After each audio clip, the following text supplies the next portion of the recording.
안녕하십니까. 슬기로운 조사생활 4대강 갑툭튀 편입니다.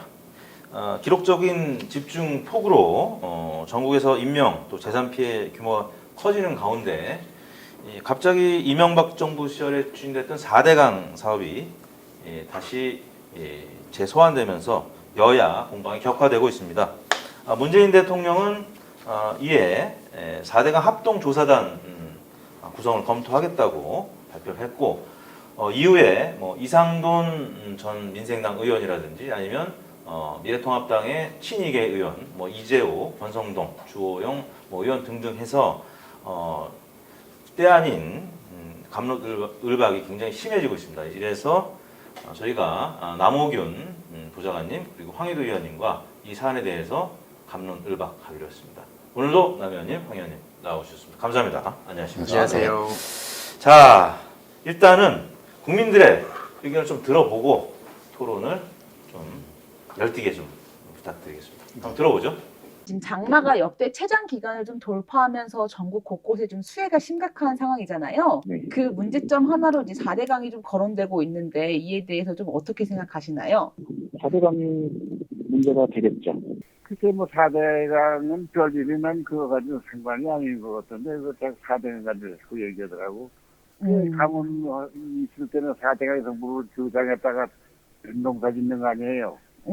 이번엔 하늘에 저걸 해서 비가 너무 와서 그게 아마 뭐가 터져가지고 피해 입은 데가 있는 것 같은데 네네네.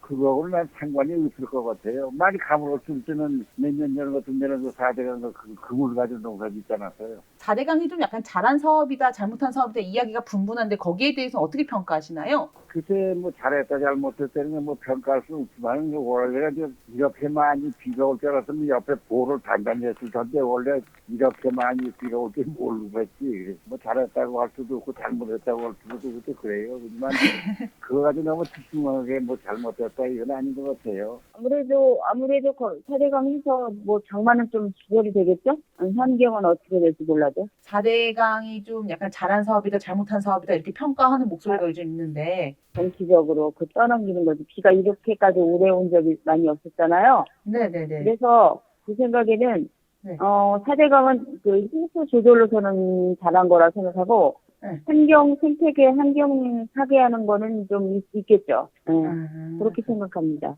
해 나왔기 때문에 장마의 수해는 덜 받을 거 아닐까? 네, 선생님 4대강이 좀 잘한 사업이다 잘못한 사업이다 이렇게 평가하신다면 어떻게 평가하세요? 그걸 잘하고 잘못하고는 전문가들이 해야 되는 건데 장단점이 다 있지 않을까요? 아무튼 함으로 인해 가지고 강물에 물이 들어가 가지고 위에서는 지하수나 이런 게 딸려 고생되는 했을 테고 밑에 저는 지금 같은 경우는 물이 아무튼 조금 더 잘 빠질 테니까 수해는 덜 보지 않았을까요? 네, 총 4분의 목소리를 들어봤는데요. 첫 번째는 4대강이 문제가 있다. 이 홍수 때문에 홍수의 피해를 좀 준 것이다라는 부정적인 평가를 했고 나머지 3분은 또 약간 다른 목소리였는데요. 두 번째 분은 잘했다 잘못했다 평가할 수는 없지만 이렇게 많이 비가 올 줄 알았으면 옆에 보를 단단히 했을 텐데 이렇게 비가 많이 올 줄 모르고 했지 잘했다고 할 수도 없고 잘못했다고 할 수도 없고 약간 중립적인 입장이었고요. 나머지 2분은 긍정적인 입장이었습니다. 일단 이 4분의 목소리를 들은 것에 대해서 남 보좌관님께서 총평을 한번 해주시죠. 예, 그냥 국민들 입장에서는 네. 그냥 이렇게 4대강을 했으니까 홍수가 안 난 거다. 그래도 뭐라도 이렇게 강 밑을 파고 네. 또 이렇게 그 유량을 많이 이제 물을 담을 수 있게 물그릇을 크게 해놨으니까 예. 홍수가 안 났을 거다 이렇게 생각하실 수도 있는데 네. 사실 지금 계속된 가뭄 수해가 나고 이런 상황에서 지금 4대강을 잘했네 못했네 이렇게 정치권에서 이런 논란에 불을 지피고 아무 무의미한 논란이거든요. 네. 이 자체가 너무 소모적이고 네. 이건 좀 정치인들이 네. 자성을 해야 될 부분이라고 생각합니다. 네. 그럼 하지 말까요? 할 건 해야죠 그래도. 네. 여기까지 왔는데. 네, 일단 예. 네, 황 의원님. 네. 네, 앞에 이렇게 말씀 주셨듯이 네. 저도 어느 순간 그 4대강 얘기가 쭉 나오더라고요. 제가 그 일베라는 사이트를 제가 네. 거의 매일 모니터링을 해요. 근데 그래요? 이게 사실은 정치권에 나오기 전부터 네. 이 4대강에 대한 얘기가 슬슬 나오더라고요. 네. 이제 그들의 논조는 약간 이런 거였습니다. 각하의 어떤 그 약간 해안이라고 해야 될까요? 네. 이 4대강을 해오는 덕분에 우리가 이렇게 막았다 이런 의견도 네. 그 안에 있었고 또 동시에 4대강 보해체를 지금 이 민주당의 그 문재인 정부가 자꾸 하려고 해서 네. 이렇게 난리가 난 거다. 이 충돌하는 어떻게 보면 의견들이 그 안에 같이 있었거든요. 네. 그래서 아무튼 이걸 보더라도 어느 순간 이제 정치권에서도 4대강에 대한 얘기가 나오면서 이 본질, 그러니까 네. 이 실제 사망자까지도 발생하고 네. 오늘도 또 촬영하고 왔지만 기후변화, 그러니까 기후 위기로 인한 이 장마, 그러니까 단순히 장마라고 볼 수 없는 이런 심각한 그렇죠. 상황에 너무 정치적으로 이게 또 이상한 대로 흘러가고 소모되는 게 아닌가 네. 그런 거는 정말 우려가 된다는 생각이 들었습니다. 소모적인 논쟁일 수 있죠. 근데 이제 국민들이 궁금해하기 때문에 저희가 여론조사 해봤고요. 일단 지난 8월 8일 날 전남 곡성군에서 인근 제방을 포함해서 고달천 합류부 인근 제방이 무너지면서 이 논란이 이제 불거졌는데요. 이 논란을 촉발시킨 분은 정진석 미래통합당 의원. 근데 정진석 의원은 친박 의원 아닙니까? 그러니까 후반에는 지금 이재호, 원성동, 주호영 의원 등등이 지금 불을 지르고 있는데 처음에 불을 지핀 분은 정진석 의원 같아요. 이분이 아무튼 이 4대강 사업에서 섬진강 이 부분이 제외가 돼서 그런 것 아니냐. 그래서 피해가 컸다. 이런 주장을 하고 있습니다. 그리고 나서 MB계에서는 지금 권성동 의원 같은 경우는 굉장히 심한 표현을 했어요. 오늘 방송에 나와서 가뭄과 홍수 예방에 이 4대강 탓으로 돌리지 않고 자신 있다면 지금 즉시 4대강 보를 파괴하라. 이런 표현까지 썼어요.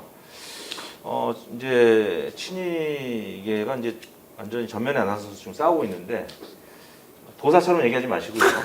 예, 좀 이분에 대해서 비판하실 건 비판하시고 좀 그러니까 이게 원래는 대운하였잖아요. 대운하를 맞습니다. 예. 이렇게 뚫으려고 하다가 은근슬쩍 이게 감사원이나 이런 시민단체에서 지적하는 게 이게 이제 강을 특히 이제 경부선으로 해가지고 대운하를 하려고 하다가 지금 이제 이렇게 된 거기 때문에 지류에서 주로 이제 범람을 했고 본류에서는 별로 효과도 못 봤다 이런 주장들이 있는데. 지금 이 최초로 이걸 아마 최근에 촉발시킨 분이 먼저 정진석 의원인 것 같은데 그분은 원래 친박계로 분류되긴 했지만 이명박도 대통령 때 그 청와대 정무수석을 했었고 정무수석을 했었습니다. 친박이면서도 이제 MB하고 그런데 멀지 않은 권성동 의원도 이명박 대통령 때 법무비서관을 했었습니다. 맞아요. 그러다가 이제 뒤에 아마 그 재보궐선거로 그 국회의원이 되셨는데 이 시점에서 4대강의 모든 보를 안 그래도 지금 홍수에 또 태풍에 계속 연결되는 상황에서 자신 있으면 보를 해체하라 이런 것들은 또 그동안에 너무 이 4대강이 공격받는 것에 대해서 좀 울분 같은 걸 표현한 것 같은데 적절치는 않다고 봅니다. 그렇죠. 적절치는 않은 표현인데 좀 감정적인 표현인데 이상동 교수 오늘 보도를 보니까 4대강의 홍수 예방 황당한 거짓말이다. 심한 표현 많이 했어요. 완전히 대사기극이다. 망상에 불과하다. 강에 보를 만들어 막았기 때문에 계단식 호수가 돼서 홍수 예방 효과는 전혀 효과가 없다. 완전히 이제 친이계 초를 치고 있거든요. 어떻게 생각하세요, 강의원님?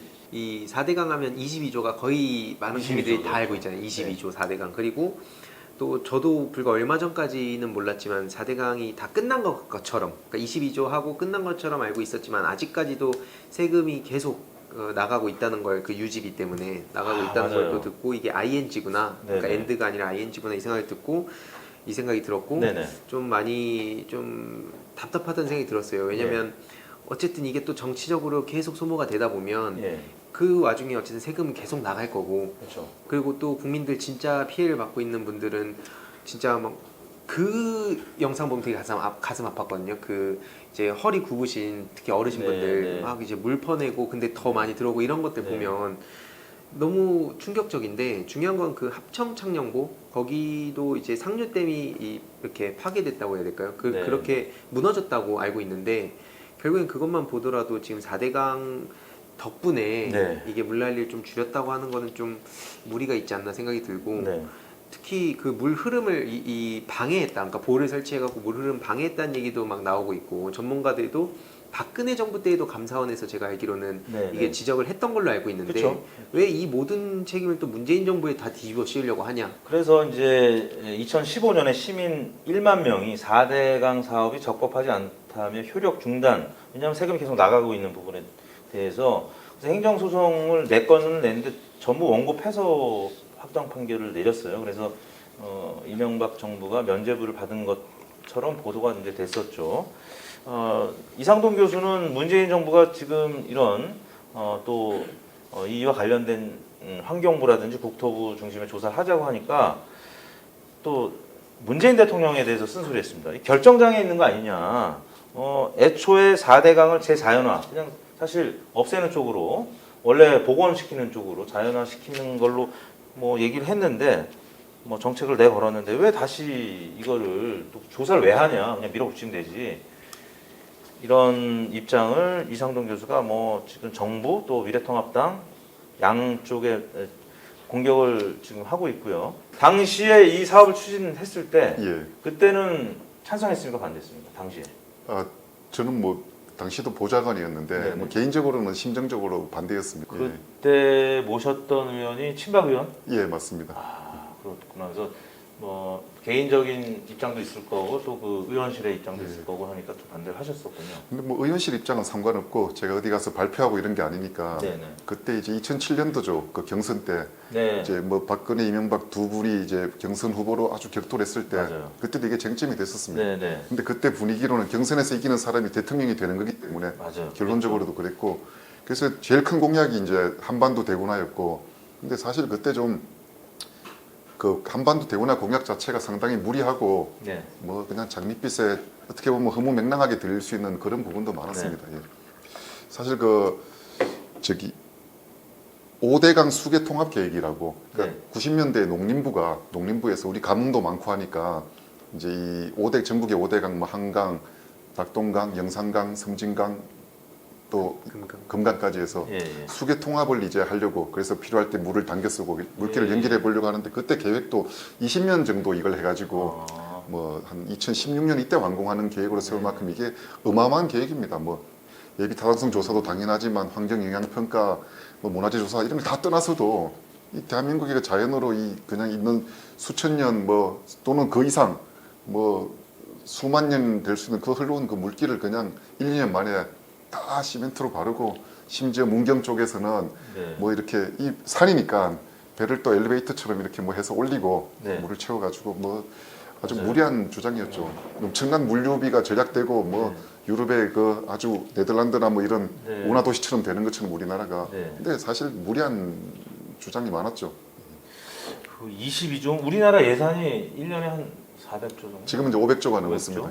예. 22조 어마어마한 거예요. 어마어마한 거예요. 예. 근데 그 부분도 문제인데 저는 사실 예산 때문에 마음적으로 반대를 했는데 이 국회 예산 심의 과정에 이제 들어가서 배석하고 관찰을 해보면 네. 뭐 각 상임위에서 정부가 이제 정기국회 전에 국회로 그 편성한 예산을 네. 이 국회가 심의 확정을 해서 이 회계년도 뭐 20일 전까지입니까 개시 그래서 이제 그걸 심의 확정 의결을 해야 되는데 정부가 넘어온 예산에 몇 천억도 이 국회가 삭감하기가 어렵습니다. 건들기가 네.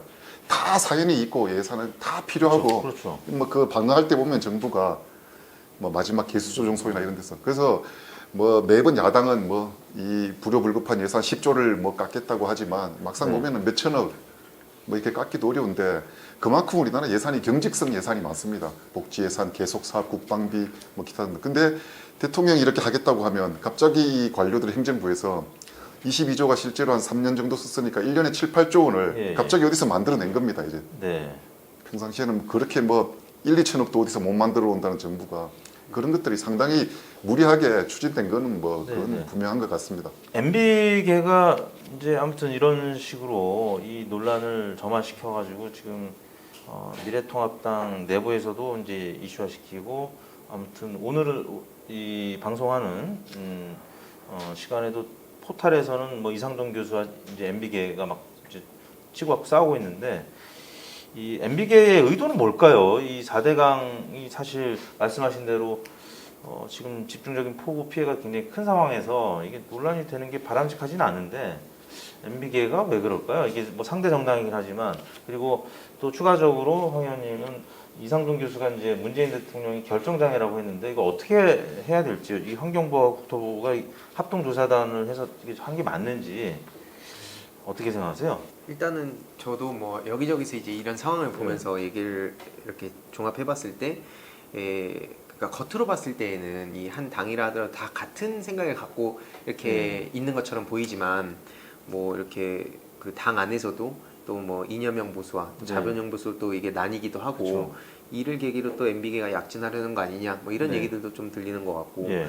그 중요한 것은 아까 저는 그거라고 생각하거든요. 어쨌든 계속 똑같은 얘기가 되지만 이 일을 계기로 정치적으로 뭔가 활용하려는 듯한, 이건 뭐 여야를 다 떠나서 그 여기서 이름 한번 올리려고 하는 사람들을 저희가 좀 잘 기억해두고 이걸 좀 자료를 한번 모아봐야겠다 생각이 들었습니다. 왜냐면 이게 계속 반복되는 게, 처음에 누가 시작했고, 예를 들어서 아까 뭐 예, 정진석 뭐 예. 의원 얘기하셨지만 대부분은 모르거든요. 이 상황만 남겨져 그렇죠. 있고 누가 이걸 촉발시켰는지도 모르기 때문에 네. 앞으로는 좀 이런 걸 좀 모아놓고 우리 네. 국민들이 이런 걸 누가 하는지 감시를 해야 네. 좀 정치적으로 이런 논쟁이 번지지 않을 것 같다는 생각이 들었고, 그리고 그 문재인 대통령 그 관련해서도 네네.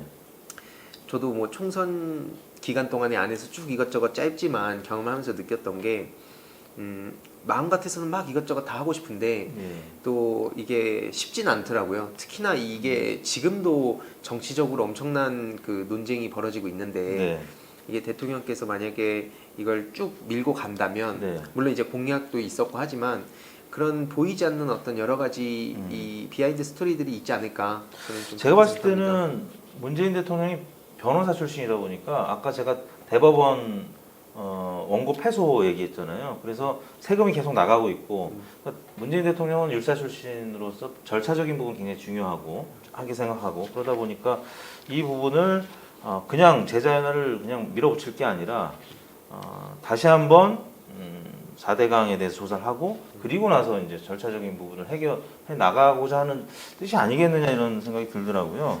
저도 좀 네. 하나 더 하면, 네네. 예전에 그 문재인 대통령께서 대표적인 게 그 원칙주의자라고 하잖아요. 그쵸. 그래서 힘들 때마다 그 이제 뭔가 늘 그 정도, 그러니까 법과 원칙을 우선시했다고 알고 네. 있습니다. 그래서 어찌됐든 이런 상황에서도 원칙대로 네. 이거를 절차 말씀 주신 대로 단계를 차근차근 밟아가시려는 게 아닌가, 네. 확실하게 그러니까 네네. 이걸 바꾸겠다는 그런 것 같습니다. 느낌이 드는데요. 남보니께 예. 이 금은 논란이 미래통합당 지지율이 지금 막 올라가고 있잖아요. 예. 이거는 이제 뭐 리얼미터뿐만 아니라 다른 조사기관들도 지금 지난주 한국갤럽이 한 5%포인트 급등했거든요. 예. 근데 이 논란이 미래통합당 지지율에 좀 도움이 될까요? 이 이상돈 의원은 민생당 의원으로 마감을 했지만 예. 과거에 새누리당의 친박 의원이었단 말이에요. 예. 그래서 당의 어떤 균열, 그래도 지지율이 오르는 것을 막거나 아니면 하락시키는데 영향을 미치지는 않을지, 예. 뭐 여러 전망들이 있을 겁니다. 아니면 뭐 이 논란 때문에 지지율이 오를 수도 있겠죠. 어떻게 생각하세요? 이상돈 교수가 이제 2012년도 대선 때 그 네네. 경선 캠프부터 박근혜 캠프에 참여를 했습니다. 그렇죠. 비대위원하고. 예, 뭐 비대위원. 근데 이제 아마 새누리당에서 국회의원을 하지는 제 기억에 나는 것 같습니다. 아, 그랬었나요? 예. 비대위원만 했어. 예, 그 뒤에 이제 다른 정당에서 그 국회의원. 민생당에서 이제. 예, 그런 상태인데 이게 뭐 사실 지지율에 네. 뭐 대통령이나 여당 지지율에 영향을 미칠지 뭐 또는 야당에 미칠지 뭐 거의 그 가늠을 하긴 어려운데 네. 이제 한두 주 지나면 사그러들 논란이겠죠 이건. 네. 뭐 오히려 지금 대통령 지지율은 어떤 부동산 대책이나 뭐 이런 부분 때문에 아직도 그 영향을 미치는 게 좀 큰 것 같습니다.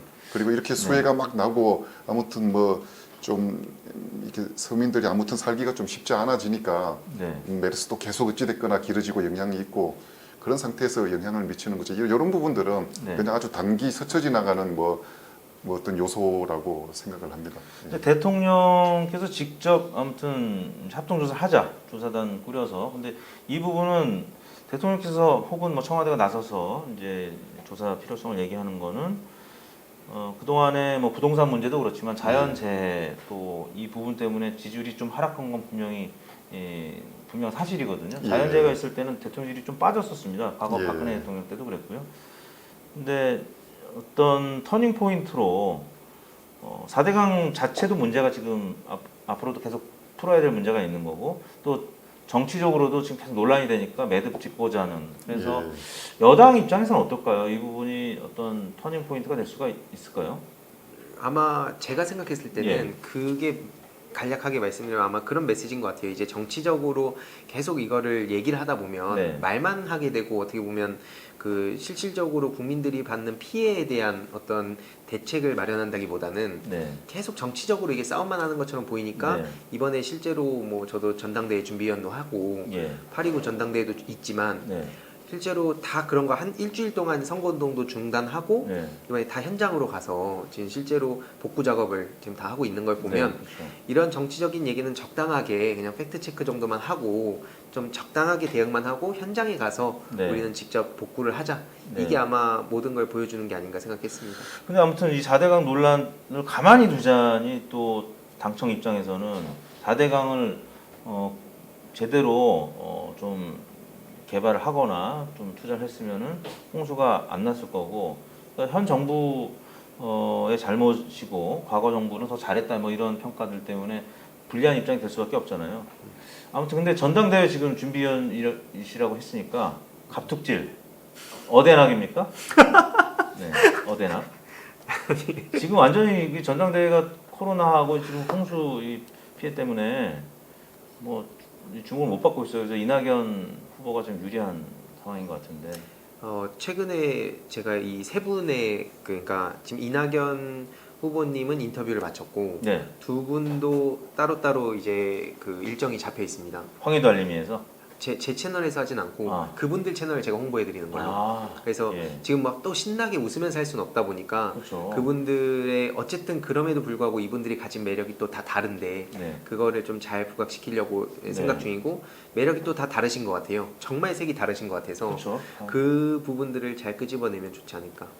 저는 그래서 가장 중요한 건 청년의 목소리. 네, 그걸 어떤 분이 가장 잘 들어주시는지 보고 네, 좀 판단해 보려고 합니다. 네. 8월 29일이죠. 네네. 이제 얼마 안 남았는데 누가 될지 궁금합니다. 안 궁금하세요? 저는 뭐 네. 지금 우리 수해 복구를 하느라고 네, 예, 뭐 별로 궁금하진 않은데 다만 수해 복구를 하고 있습니까 지금? 우리 당에서 많이 하고 있고 네. 예. 본인은 했습니까? 저는 네. 휴가지만 네. 내일 또 우리 그 의원실에서 네. 또 보좌 직원도 네, 네. 아마 이제 남원으로 수해 복구를 같이 참여해서 가고 뭐 이런 지금 예정돼 있습니다. 본인은요? 본인은? 저는 또 고향에 가서 아마 수해 복구를 사실은요 우리 네. 남 보좌관님이 휴가 중이십니다. 근데 오늘 견마지로 하시겠다고.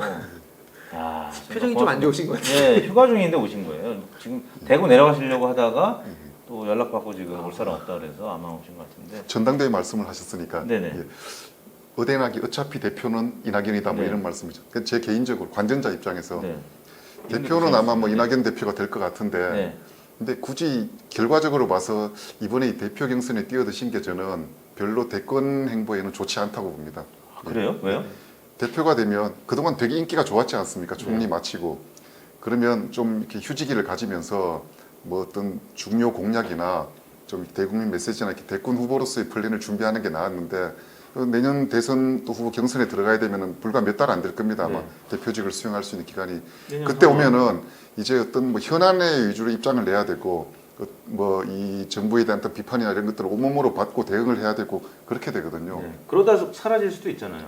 그래서 전 느낌이 지지율 떨어져요. 저는 뭐 관전자니까 네. 왠지 이낙연 지금 이제 의원님은 약간 고건 전 총리의 네. 느낌이 나고 이재명 지사가 약간 어떤 노무현 전 대통령 같은 그런 느낌이 좀 있습니다. 그래서 아무튼 분위기는 예, 뭐 예, 그런 느낌을 받고 있습니다. 네, 요즘에서 댓글들이 뭐 안 좋은 댓글 좀 올라올 것 같습니다. 네, 모처럼 예, 네, 이낙연 그 후보의 팬들이. 예.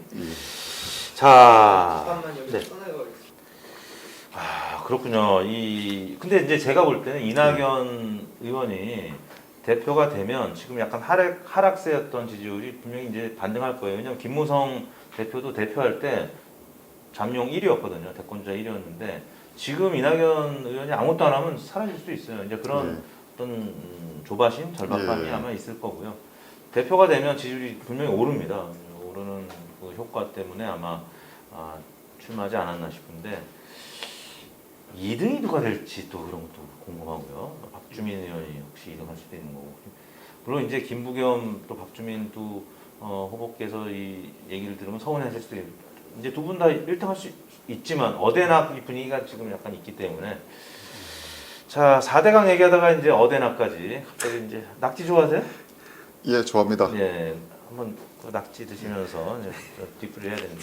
그러면 이제 4대강 그 갑툭튀 편은 이 정도로 마무리를 해야 될 것 같습니다. 오늘도 함께 해주신 남보님 그리고 황 의원님 감사드리고요. 오늘 갑툭튀 편, 4대강 갑툭튀 편 이것으로 마무리하겠습니다. 감사합니다. 감사합니다.